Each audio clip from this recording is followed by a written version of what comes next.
अस्सलाम वालेकुम students, my name is Junaid. आज हम मैथ का एक बड़ा मजेदार ट्रिक करने जा रहे हैं। उस ट्रिक का नाम है दी पीरियडिक टेबल। जी, दी पीरियडिक टेबल के नाम से आपको पता चल चुका होगा कि हम पीरियडिक टेबल के बारे में आज पढ़ने जा रहे हैं। अक्सर स्टूडेंट्स को पीरियडिक टेबल के बारे में ये मुश्किलात पेश आती हैं कि उनको नहीं याद होता कि साइन थीटा की वैल्यू 30 डिग्री पर क्या है, कोस थीटा की वैल्यू 60 डिग्री पर क्या है, इसी तरह टेन थीटा की वैल्यू किसी भी जगह पर क्या है, अक्सर स्टूडेंट्स को नहीं याद होती।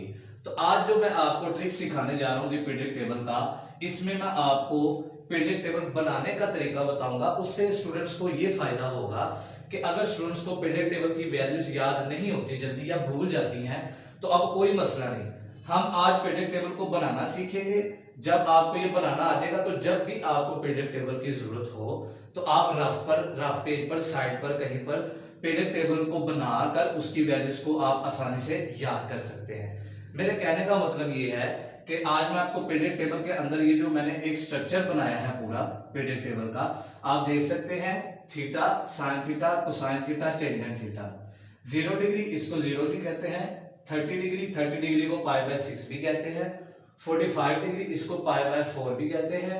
60 डिग्री इसको पाई बाय 3 भी कहते हैं। और लास्ट पर 90 डिग्री इसको पाई बाय 2 भी कहते हैं।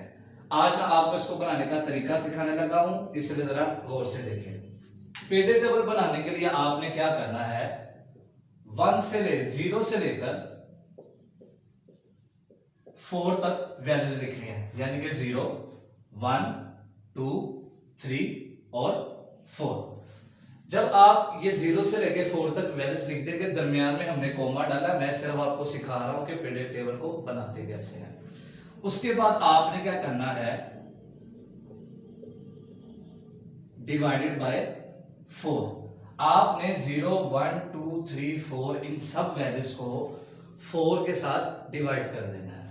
ऐसे 0 divided by 4, 1 divided by 4, 2 divided by 4, 3 divided by 4 and 4 divided by 4। उसके बाद आपने क्या करना है, हम जानते हैं कि 0 को 4 से डिवाइड करें या 0 को किसी भी वैल्यू से डिवाइड करें तो आंसर 0 ही आता है। 1 divided by 4 as it is आ जाएगा, वैसे का वैसे ही आ जाएगा। यहां पर 2 आएगा, 2 2 दा 4, ये आ जाएगा 1/2। 3 और 4 आपस में कटिंग नहीं होती इनकी, ये भी वैसे का वैसे ही आ जाएगा। 4 जो है वो 4 से काटकर हमारे पास क्या आ जाएगा, 1। अभी तक हमने एक ही स्टेप किया है, 0 से लेके 4 तक वैल्यूज लिखी, डिवाइडेड बाय 4 कर दिया, सारी वैल्यूज को 4 पे डिवाइड कर दिया। जहां पर कटिंग हो रही थी वहां पर हमने कटिंग करके हम यहां तक आ गए। उसके नेक्स्ट स्टेप जो है वो ये होगा, आपने स्क्वायर रूट ले लेना है। स्क्वायर रूट जिसको हम उर्दू में जज़र कहते हैं और इंग्लिश में स्क्वायर रूट कहते हैं। आपने इन तमाम वैल्यूज के ऊपर स्क्वायर रूट ले लेना है। स्क्वायर रूट 0, 1/4 का स्क्वायर रूट, 1/2 का स्क्वायर रूट,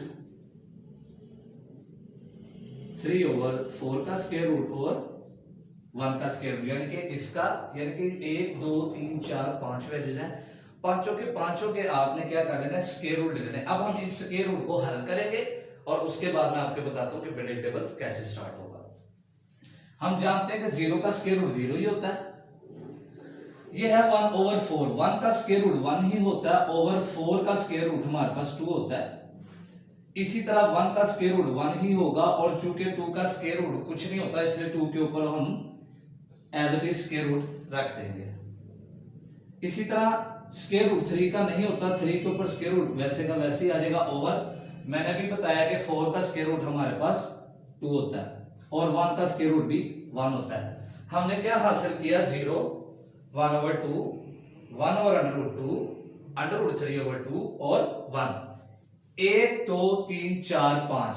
आप इस पांचों वैल्यूज को आप तरतीब के साथ, ये जो मैंने आपको स्ट्रक्चर बनाकर दिया हुआ है, इसमें तरतीब के साथ जो साइन थीटा वाले जो वैल्यूज है साइन थीटा का, वो आपने 1, 2, 3, 4, 5 यानी कि 0, 1/2, 1/√2, √3/2 और 1 आपने तरतीब के साथ यहां पर दर्ज कर देना है। पहला आंसर हमारे पास 0 है, दूसरा 1/2 है,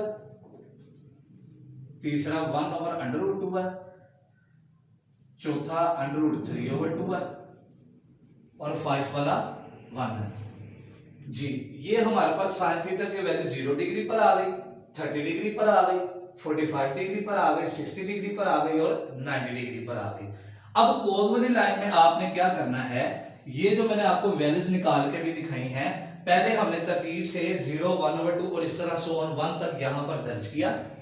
अब आपने उलट 1 से पीछे की तरफ जो वैल्यूज है वो इस लाइन में दर्ज करनी है, यानी कि उल्टा, पहले 1 है, फिर √3/2 है,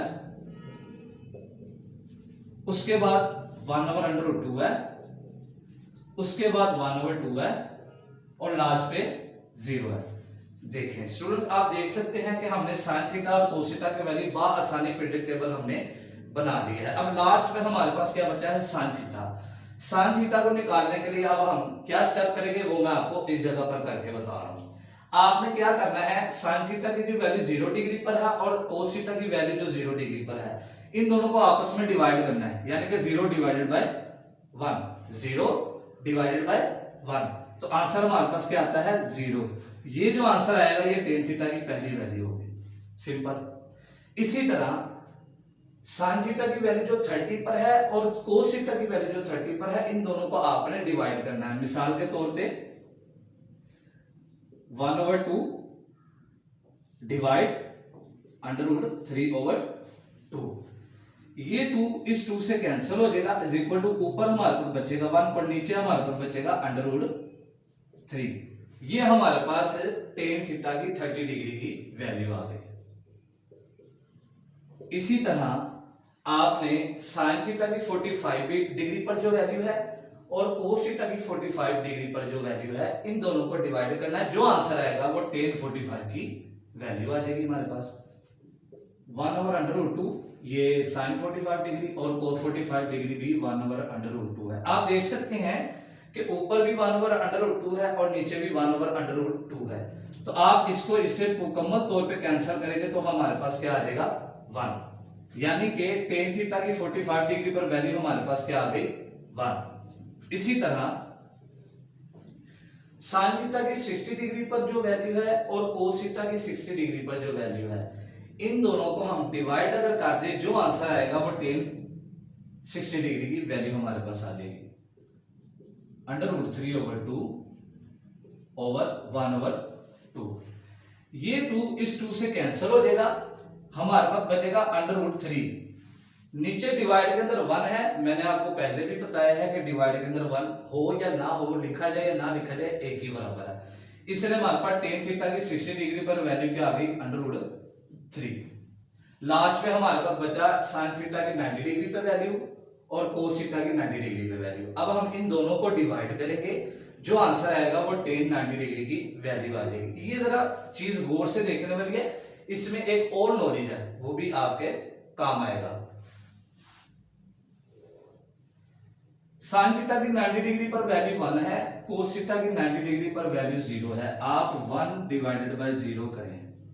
आपको मैं एक चीज बता दूं, ऊपर कोई भी वैल्यू हो, कोई भी 1 हो, 2 हो, 100 हो, x हो, y हो, z हो, कुछ भी हो, नीचे अगर डिवाइड में 0 आ जाए तो आंसर इन्फिनिटी आता है। ये इन्फिनिटी का साइन है, इसको हम उर्दू में